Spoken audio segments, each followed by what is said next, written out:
మీరు ఈసారి కొత్త చెప్పులు గాని, కొత్త బూట్లు గాని కొనుక్కున్నప్పుడు పాతవి పడేయకుండ్రి. ఓ కవర్‌లేసి అందుబాటులో పెట్టుకోర్రి. బయటికి ఎడికన పోయినా క్యారీ చేయండ్రి. ఎందుకంటే దేశం మీద, ధర్మం మీద పడి ఏడిసేటోళ్ళు చాలా ఎక్కువైపోయిండ్రు.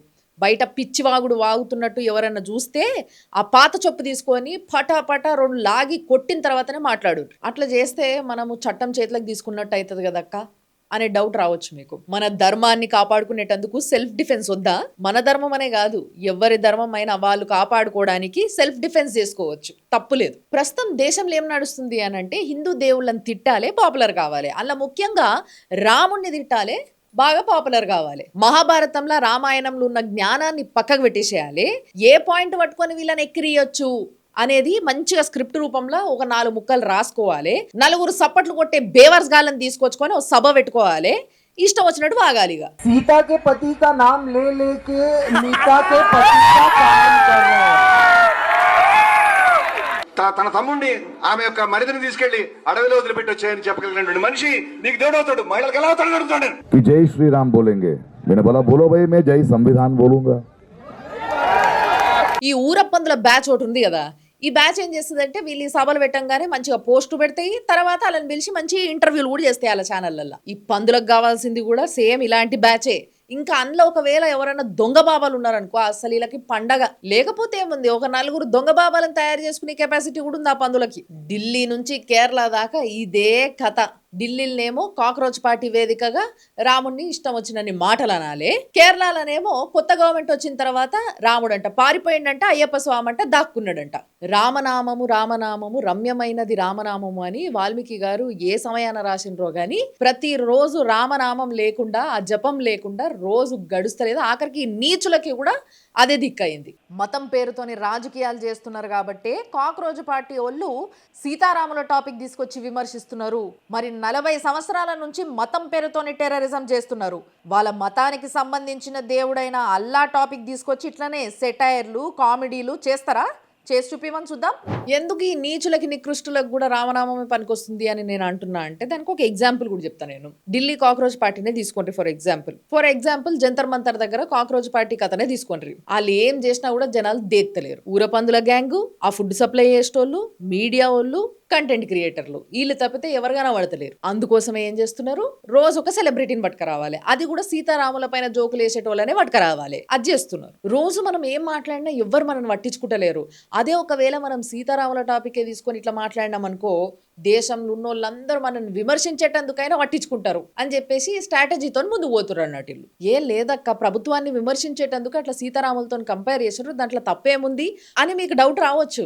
మరి అదే వేరే మతానికి సంబంధించిన దేవుళ్ళని ఎగ్జాంపుల్ గా తీసుకొని అట్లా మజాక్ చేయమని చూద్దాం. अगर आप हिंदू धर्म के मंदिर को, भगवान को गाली देने का हक रखते हैं, कभी क्रिश्चियन के गॉड के लिए या अल्लाह के लिए कुछ स्टेटमेंट नहीं सुनाया ऐसा बुरा? बाकी ठीक है, अभी तो प्रोटेस्ट है, अभी हम उसकी बात. సోనం వాంగ్చుక్ ఒక్కడే హంగర్ స్ట్రైక్ చేస్తున్నాడు, మేము అందరం తింటున్నాము అని వాళ్ళే చెప్తారు. లేదు 10-12 రోజుల నుంచి అసలు ఆయనతో పాటు మేమెవరం కూడా తింటలేము, అందరం హంగర్ స్ట్రైక్ చేస్తున్నాము అని వాళ్ళే చెప్తారు. ఎటువై ఆ సోనం వాంగ్చుక్ ని ఆగం పట్టించి ఖతం చేసిర్రు అనుకో, ఖతం అయిపోయి ఆ నిందని ఇక వేరేల మీద వేసేసి దేశాన్ని ఆగం పట్టియాలి, లొల్లి చెయ్యాలి. వైలెన్స్, రాడికలైజేషన్, ఈ రెండే వీళ్ళ అజెండా. ఒకసారి మీరే చూడుండ్రి, అభిజిత్ గాడు సోనం వాంగ్చుక్ ది బాధ్యత అంతా నాదే అని ఒకసారి అంటాడు. अगर इस प्रोटेस्ट में किसी की जान उठ जाती है तो इसके जिम्मेदार कौन होगा? जान किसी की नहीं जाएगी, किसी को कुछ नहीं होगा, यह हमारी जिम्मेदारी है. ఒకసారేమో ఆయనకేమైనా అయ్యిందనుకో ప్రభుత్వాందే బాధ్యత అని చెప్పేసి మళ్ళా అంటాడు. सोनम वांगचुक को कुछ भी हो जाता है तो अभिजीत दीप के जिम्मेदार होंगे. क्यों भाई? अगर उन्हें कुछ हो जाता है तो सरकार जिम्मेदार होगी. सरकार क्यों नहीं आकर बात कर रही है? వాడు ఆ సమోసాలు కచోరీలు తినుకుంటా నోరంతా ఎటు పడితే అటే తిరుగుతున్నట్టుంది, ఇష్టం వచ్చినట్టు వాగుతుంది. హిందువులని ఎట్లా విడదీయాలి, వీళ్ళ ఫస్ట్ ఎజెండా అదే. కులం పేరుతోని, ప్రాంతం పేరుతోని చిచ్చు పెట్టాలి, వీళ్ళని వేరు చెయ్యాలి, లొల్లి క్రియేట్ చేయాలి, దొంగ బాబాలని క్రియేట్ చేసి వీళ్ళ మీదకి వీళ్ళనే రెచ్చగొట్టాలి.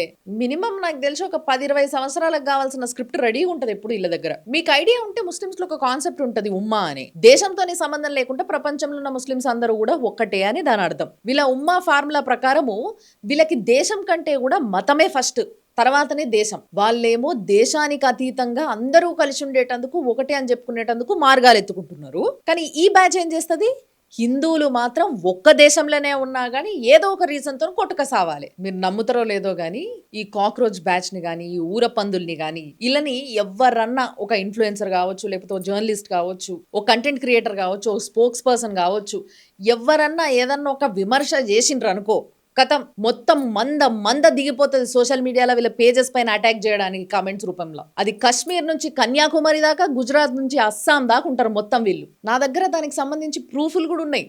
కానీ దీంట్లో ఎంత కామెడీ ఉంటుందో నేను చెప్తా చూడండి. డీపీలోనేమో బుద్ధుడు ఫోటో ఉంటది, కానీ వాడు మాత్రం బండ బూతులు మాట్లాడుతుంటాడు, బండ బూతులు కమెంట్ చేస్తుంటాడు. అసలు బుద్ధుడిని ఆరాధించేటోడు ఎవడైనా అని బూతులు మాట్లాడతాడా? అసలు బుద్ధుడిని అర్థం చేసుకునేటోడు ఇట్లాంటి పనులు చేస్తాడా? వీళ్ళ ఇంకో స్ట్రాటజీ ఏంటిది తెలుసా?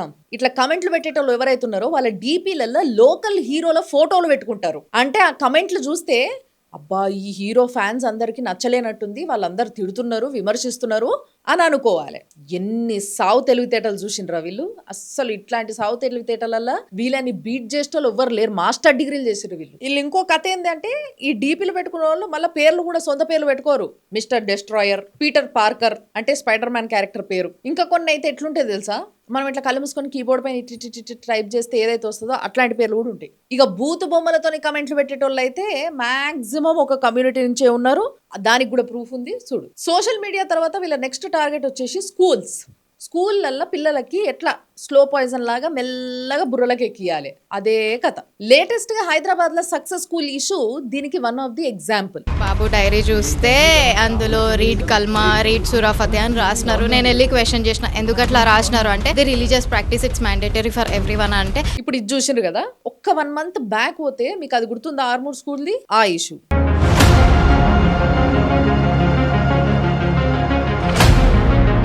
రీసెంట్ ఇక్కడ హైదరాబాద్ లో ఇంకో స్కూల్లో ఇంకో ఇష్యూ కూడా జరిగింది. కమీనీకి సంతాపం అని చెప్పేసి ఇరాన్ ఫ్లాగులు, కమీనీ ఫోటోలు.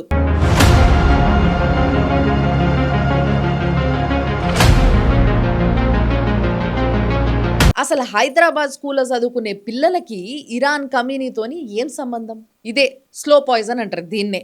ఇప్పుడు మినిమం తెలివి ఉన్నోడికి ఎవరికైనా కూడా, జర పెద్దోళ్ళు అయితే తెలిసిన వాళ్ళకి ఇలాంటివి ఏమైనా చెప్పిండ్రు అనుకో విమర్శిస్తాడు, ప్రశ్నిస్తాడు.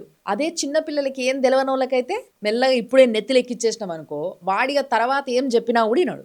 ఇంకో దారుణమైన విషయం ఏంది అని అంటే, హైదరాబాద్లో కొన్ని స్కూళ్ళల్లో రోహింగ్యాల పిల్లలు, బంగ్లాదేశీల పిల్లలు కూడా చదువుకుంటున్నారట. మీరు గమనిస్తే ఎవరైతే సెలబ్రిటీస్ ఈ ఊర పందుల బ్యాచ్ కి, ఆ కాక్రోచ్ పార్టీ బ్యాచ్ కి బాగా సపోర్ట్ చేసుకుంటూ తిరుగుతుర్రో వీళ్ళల్లో చాలా మంది ఐడెంటిటీ క్రైసిస్ లేదా అటెన్షన్ క్రైసిస్ తోని బాధపడుతున్న వాళ్ళే. 90% ఫేడ్ అవుట్ బ్యాచే ఉంటది. ఇక మిగిలిన 10% ఏమో వీళ్ళకి ఆల్రెడీ ఐడెంటిటీ ఉంటది, కానీ అటెన్షన్ క్రైసిస్ అన్నట్టు వీళ్ళని ప్రతిరోజు సెంటర్ ఆఫ్ అట్రాక్షన్ చేసి చూస్తుండాలి జనాలు. అందుకోసమే ఇట్లా హిందూ మతానికి సంబంధించిన దేవుళ్ళని వీళ్ళందరినీ కూడా ఇష్టం వచ్చినట్టు మాట్లాడుకుంటా వేదికలు పట్టుకొని తిరుగుతూ ఉంటారు. भूखे हैं, कुछ खाया नहीं है, ये किसके लिए बैठे हैं? ये उन बच्चों के लिए लड़ रहे हैं जिन्होंने अपनी जान खो दी। हम जानते हैं कि इन्होंने हमारे देश के लिए क्या किया है, इनकी अचीवमेंट्स क्या है, इन्होंने कितने अवार्ड्स जीते हैं. వీళ్ళు మన దేశానికి రూపాయి పనికిరారు. అదే పాకిస్తాన్ కి, చైనాకి అయితే మస్తు అనుకొస్తారు. కొంతమంది అయితే ఆ చైనా ఎంబసీకి పోయి మంచి గిఫ్ట్లు కూడా పట్టుకొచ్చుకుంటారు. అది కూడా చూడుంటారు. ఆడ గిఫ్ట్లు అందుకుంటారు, ఈడ తెల్లారు వచ్చి కాక్రోచ్ పార్టీ స్టేజ్ మీద కూర్చుంటారు. ఎవడి పని వాడు చేసుకొని, ఎవడి ధర్మాన్ని వాడు పాటించుకుంటా, పక్కోడి ధర్మాన్ని, పక్కోడిని గౌరవించుకుంటా పోతే అసలు ఏ లొల్లి లేదు. కానీ ఇష్టం వచ్చినట్టు మాట్లాడతా, బూతులు మాట్లాడతా, వక్రీకరిస్తా అనంటే మాత్రం బండకేసి కొట్టి కొట్టి కొట్టి ఉతికి ఆరేసుడే ఉంటది.